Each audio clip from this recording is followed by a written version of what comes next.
कोही मसान घाटबाट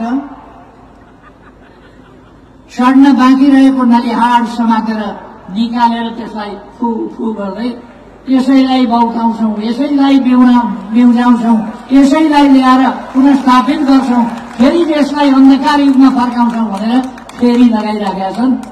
फेरि हाम्रो लिलागिरीले चेतना बुझ्नु। कोही मसान घाटबाट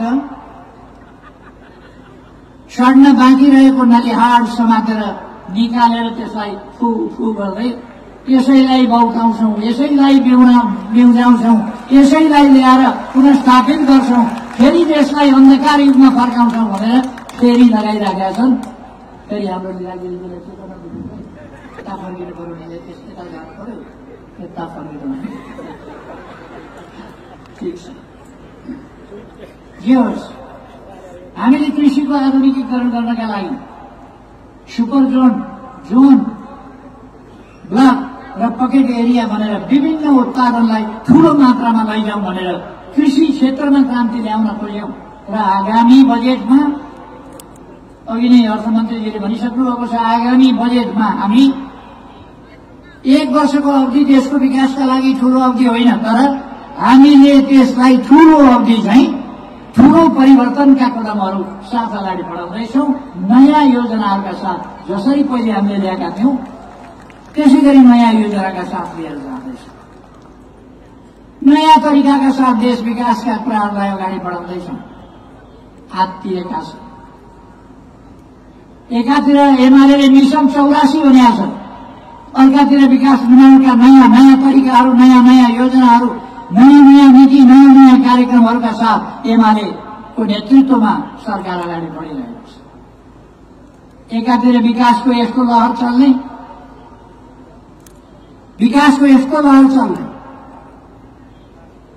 अर्कातिर मिशन 84 सबको मुटुमा ढ्याङ्ग्रो ठोकेका छ। त्यसकारण एमालेको विरुद्ध खनिएका छन्, आँतिएका छन्, त्रसित भएका छन्। हामीले राम्रो काम गरेकै हुनाले हाम्रो पार्टी फुटाइयो। हाम्रो पार्टी किन फुटायो? हामीले राम्रो काम गरेको हुनाले, हामीले सही ढंगले नीति निर्माण गरेको हुनाले, सही ढंगले विकासको अग्रगमनको नेतृत्व गरेको हुनाले त्यसै कारण हाम्रो पार्टी फुटाइयो। पार्टीभित्र प्रसङ्ग मचाइयो, त्यहाँ आगो झोसियो र केही महत्वाकांक्षी, कुण्ठाग्रस्त र स्वार्थ प्रेरित तथाकथित नेताहरूले उलामालामा, अर्काको उलामालामा लागेर घरमा आगो लगाएर खरानीको व्यापार गर्छु भन्ने बुद्धि दियो। खरानीको व्यापारबाट के हुन्छ? घरमा आगो त लगाए, तर देशी विदेशी सबै प्रकारका प्रतिक्रियावादी शक्तिहरू मिलेर एमालेलाई ध्वस्त पार्छौं, सखा पार्छौं। केपी ओली बिनाको एमाले।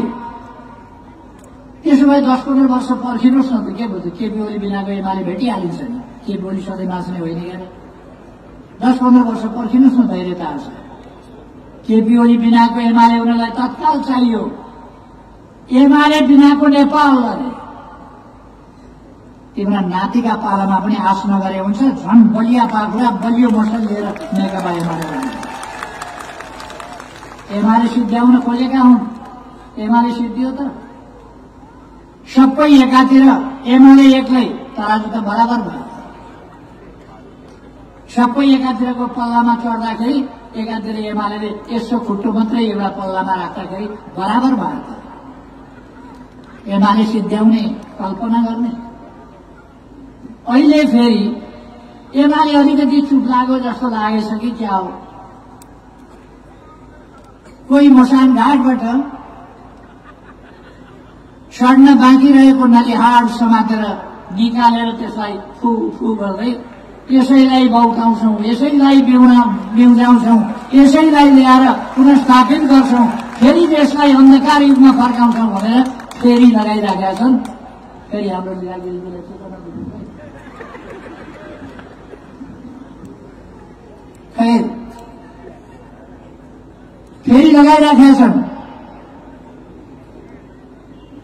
तर सत्ता सम्पन्न भएको अवस्थाबाट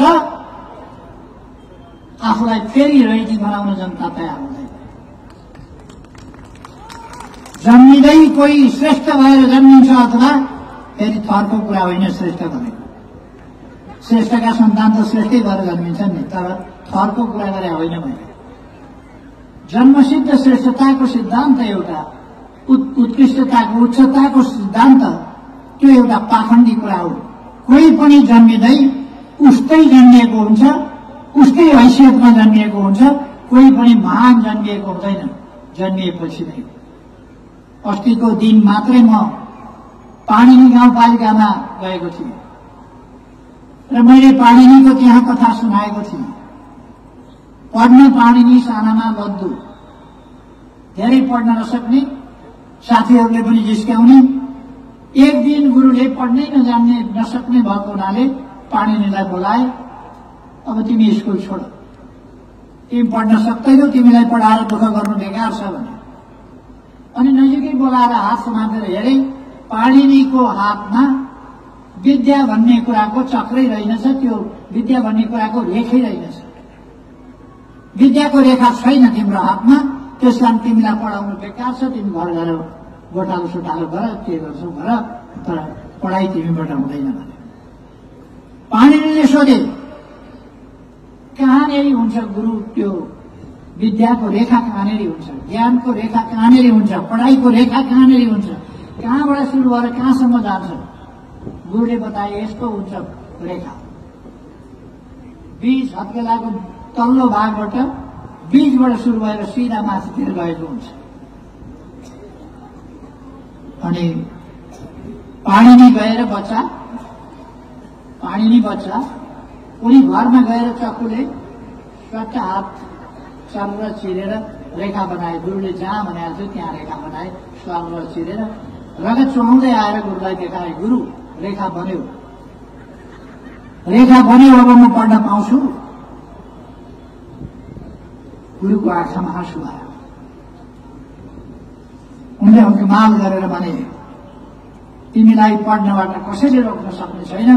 तिमीले रेखा, आफ्नो रेखा आफै बनायो, भाग्य रेखा आफै कोर्यौ। अब तिमी संसारको सबभन्दा ठूलो यस समयको यस युगको विद्वान हुनेछौ। यति संकल्प गर्ने मान्छे अगाडि बढ्छ नै, आफ्नो हातको रेखा आफै तय गर्छ। अहिले भर्खर मैले एउटा दिदीलाई यतातिर देखेँ, पढ्न नपाएर बिहे भइसकेपछि, छोराछोरी भएपछि सँगै छोराछोरीसँग पढेर मास्टर डिग्री हासिल गर्नुभएको दिदी उतै बस्नुभएको रहेछ। उहाँले छोराछोरीसँगै पढ्नु भएको र छोराछोरीसँगै मास्टर डिग्री हासिल गर्नुभएको, पहिले पढ्न नपाएको उहाँले पनि आफ्नो हातको रेखा आफै कोरेको, पहिले थिएन।